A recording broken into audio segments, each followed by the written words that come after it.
आप जिस भी मंदिर में गए होंगे वहां का पुजारी आपने ब्राह्मण ही देखा होगा, वहीं पूजा पाठ भी वहां कराता होगा। अब आप सोच रहे होंगे इसमें क्या खबर है, लेकिन आपको इस वीडियो के जरिए सारी जानकारी देंगे। नमस्कार, मेरा नाम है पारुल, आप देख रहे हैं अनादि टीवी का डिजिटल प्लेटफॉर्म अनादि टीवी एमपी। दरअसल मध्य प्रदेश हाईकोर्ट में एक अहम जनहित याचिका पर सुनवाई करते हुए कोर्ट ने धार्मिक स्थलों पर पुजारी नियुक्ति को लेकर बड़ा सवाल खड़ा किया है।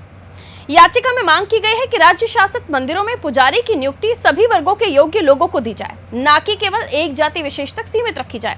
ये याचिका अनुसूचित जाति जनजाति अधिकारी कर्मचारी संघ की ओर से दाखिल की गई है, जिसमें मध्य प्रदेश विनिर्दिष्ट मंदिर विधेयक 2019 की संवैधानिकता को चुनौती दी गई है।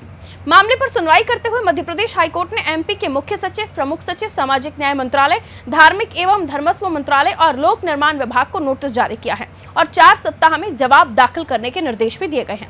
कोर्ट ने स्पष्ट किया है कि मामला केवल नियुक्ति का नहीं है, बल्कि संवैधानिक समानता और धार्मिक समावेशिता का भी है। आपको बता दें कि मध्य प्रदेश सरकार के अंतर्गत 350 से अधिक मंदिर आते हैं। इन मंदिरों की संरचनाएं, संचालन और पुजारी नियुक्ति जैसे सभी विषय अब आध्यात्म विभाग तय करता है। वहीं नीतियों में केवल एक विशेष जाति के लोग यानी ब्राह्मण को ही पुजारी बनने का अधिकार दिया गया है, जबकि ओबीसी, एससी, एसटी जैसे वर्गों को पूरी तरह से दरकिनार किया गया है। मामले में वरिष्ठ अधिवक्ताओं जिनमें रामेश्वर सिंह ठाकुर और पुष्पेंद्र शाह ने अदालत में तर्क दिया कि भारत का संविधान समानता की बात करता है, फिर मंदिरों में केवल एक जाति विशेष के लोगों को ही नियुक्त करना संविधान की भावना के विरुद्ध है। उन्होंने जोर देते हुए कहा कि यदि सरकारी नौकरी, शिक्षा और अन्य क्षेत्रों में योग्यता ही चयन का मापदंड है, तो पुजारी पद की नियुक्ति भी जाति नहीं, योग्यता के आधार पर होना चाहिए। वहीं याचिका में एक बहुत ही महत्वपूर्ण तथ्य दिया गया है कि राज्य सरकार द्वारा जिन पुजारियों की नियुक्ति की जा रही है, उन्हें वेतन भी सरकारी खजाने से दिया जा रहा है। ऐसे में ये नियुक्ति एक प्रकार की सरकारी सेवा मानी जाएगी। जब किसी पद पर सरकारी वेतन दिया जा रहा है, तो उसमें संविधान के अनुसार आरक्षण की व्यवस्था लागू होनी चाहिए।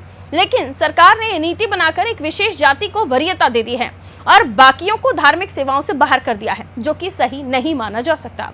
दूसरी तरफ इस याचिका पर सरकार की तरफ से सवाल उठाए गए हैं। सरकार की ओर से अदालत में मौजूद deputy advocate general Abhijeet Awasthi ने यह आपत्ति उठाई है कि अजाक्स एक कर्मचारी संगठन है, उसे इस विषय पर जनहित याचिका दाखिल करने का अधिकार नहीं है। हालांकि इस आपत्ति को याचिकाकर्ताओं की ओर से सिरे से खारिज करते हुए स्पष्ट किया गया है कि ये सिर्फ एक संगठन का मामला नहीं है, बल्कि पूरी हिंदू समाज की समानता, धार्मिक अधिकार और सामाजिक समरसता से जुड़ा हुआ मामला है। लेकिन अदालत ने फिलहाल याचिका को सुनवाई योग्य मानते हुए संबंधित विभागों से जवाब मांगा है।